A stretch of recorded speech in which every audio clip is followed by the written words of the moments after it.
Roche Genentech last May was granted breakthrough status for MPDL3280A.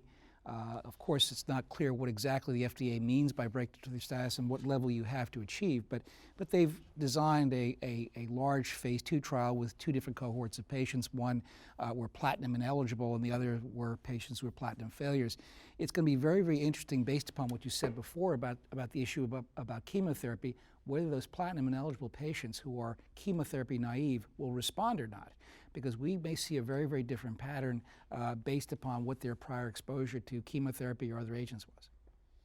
Yeah, I think that's true. I think if it follows the pattern of what we've observed so far, is that I think we have an active class of drugs.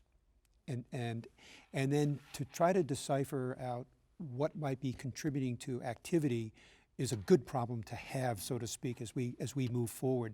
So as you were talking before, Evan, we don't have a single drug that's approved in the FDA, by the FDA. We're following guidelines, and what is the standard of care? We struggle by saying the standard of care, but if we have a drug that's FDA approved, this would be the very first time in close to 30 years. Exciting times for bladder cancer, certainly, and I think that a lot of things are beginning to converge. I mean, certainly the issue about combining angiogenesis inhibitors along with these agents is a question that is going to be asked. Whether we're going to be looking at combinations like we see in melanoma, ipilimumab and anti-CTLA-4 being looked at together. Of course, you'll start opening up more toxicities as you start increasing the number of treatments, and different ones as well that may come forth. I mean, we certainly have seen, as far as response goes, this issue about pseudoprogression with some of the immune agents, where there may be some swelling of lymph nodes from tumor and the patients may not actually progress. So we're going to have to rethink our response criteria as well for this disease.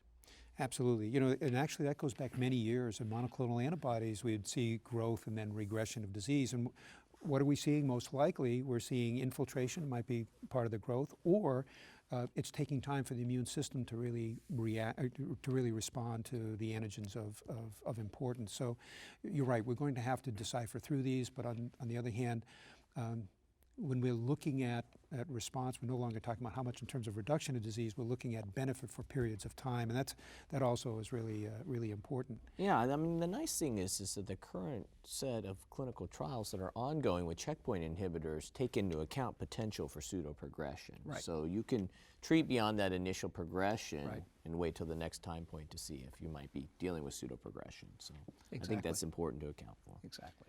And there's a whole family of new drugs coming down the pipeline from multiple, companies.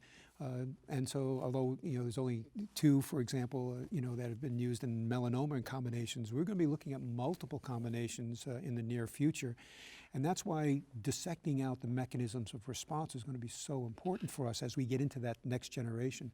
Here's where biology, much like next generation sequencing, here's where biology is going to play a major role in being able to build a foundation for these future studies. And all 3 of our institutions are also involved in a large trial that's looking at targeted therapy with monoclonal antibodies linked to cytotoxic agents. And I think these are going to show promise over the next several years. And again, integrating these treatments, looking at particular markers and how we can target tumors better, I think is going to be the trend of the future. Absolutely.